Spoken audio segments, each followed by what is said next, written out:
നമസ്കാരം, ഞാൻ doctor Rashmi, Kozhikode eye foundation ഹോസ്പിറ്റലിലെ കൺസൾട്ടൻറ്റ് കാറ്ററാക്ട് ആൻഡ് റിഫ്രാക്റ്റീവ് സർജനാണ്. ഇന്ന് ഞാൻ നിങ്ങളോട് പറയാൻ പോകുന്നത് കെരട്ടോകോണസ് എന്ന കണ്ടീഷനെ കുറിച്ചാണ്. എന്താണ് കെരട്ടോകോണസ്?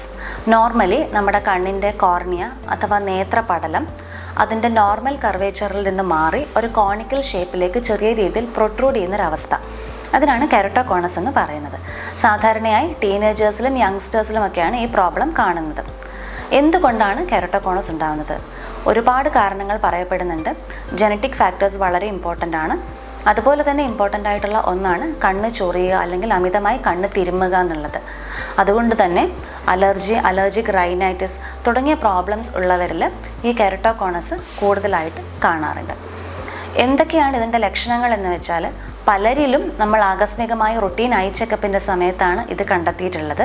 മറ്റു ചിലർക്ക് ഫ്രീക്വൻ്റ് ആയിട്ട് കണ്ണട മാറ്റേണ്ടി വരിക, കൂടെ കാഴ്ചയ്ക്ക് പ്രോബ്ലം കൂടി വരിക, അങ്ങനെയുള്ള ബുദ്ധിമുട്ടുകളായിട്ടും ആൾക്കാർ വരാറുണ്ട്. കണ്ണിൻ്റെ കൃഷ്ണമണിയുടെ ടോപ്പോഗ്രാഫി എന്ന് പറയുന്ന ഒരു സ്കാനിങ്ങിലൂടെ ഈ കർവേച്ചർ ചേഞ്ചസും കോണിക്കൽ ചേഞ്ചസും എല്ലാം നമുക്ക് നേരത്തെ തന്നെ ഐഡൻറ്റിഫൈ ചെയ്യാൻ സാധിക്കുന്നു. അങ്ങനെയാണ് നമ്മൾ ഈ ട്രീറ്റ്മെൻറ്റിലേക്ക് എത്തുന്നത്. ട്രീറ്റ്മെൻറ്റ് ഓപ്ഷൻസ് എന്ന് പറഞ്ഞാൽ, ഇനീഷ്യൽ സ്റ്റേജസിൽ നമുക്ക് കണ്ണടയോ സോഫ്റ്റ് കോൺടാക്ട് ലെൻസോ ഉപയോഗിക്കാം. കുറച്ചുകൂടി പ്രോഗ്രസ് ചെയ്യുന്ന സിറ്റുവേഷനിൽ റിജിഡ് കോൺടാക്ട് ലെൻസ് അല്ലെങ്കിൽ കസ്റ്റം മെയ്ഡ് കോൺടാക്ട് ലെൻസ് ഒക്കെ യൂസ് ചെയ്യേണ്ടി വരും. ഇതുപോലെ തന്നെ ഇമ്പോർട്ടൻ്റ് ആയിട്ടുള്ള ഒരു കാര്യമാണ് കോർണിയൽ സ്ട്രെങ്തനിങ് എന്നുള്ളത്. കോർണിയൽ ഷേപ്പിന് ചേഞ്ച് ഉണ്ടാകുന്നത് ആ കോർണിയയുടെ വീക്ക്നെസ് മൂലമാണ്. സോ കോർണിയയുടെ വീക്ക്നെസ് ടാക്കിൾ ചെയ്യാനായിട്ടാണ് നമ്മൾ ക്രോസ് ലിങ്കിങ് അഥവാ CXL എന്ന പ്രൊസീജിയർ ചെയ്യുന്നത്.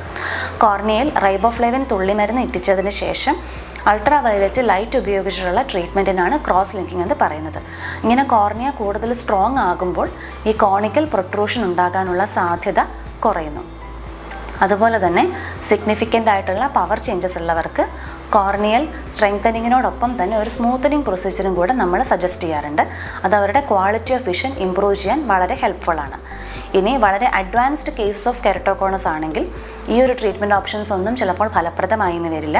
അങ്ങനെയാണെങ്കിൽ ഡീപ്പ് ആൻറ്റീരിയർ ലമെല്ലാർ കെരട്ടോപ്ലാസ്റ്റി അഥവാ കൃഷ്ണമണി മാറ്റിവെക്കുന്ന സർജറി, അതുപോലെ ഇൻട്രാകോർണിയൽ റിംഗ് സെഗ്മെൻറ്റ്സ് തുടങ്ങിയ ഓപ്ഷൻസാണ് നമ്മൾ പറയുക. ഇതെല്ലാം തന്നെ വളരെ നല്ല ഔട്ട്കം ഉള്ള പ്രൊസീജിയേഴ്സാണ്. കൃത്യമായിട്ട് കറക്റ്റ് ചെയ്ത് കഴിഞ്ഞാൽ നമുക്ക് നല്ലൊരു ക്വാളിറ്റി ഓഫ് വിഷൻ മെയിൻറ്റെയിൻ ചെയ്യാനും സാധിക്കും.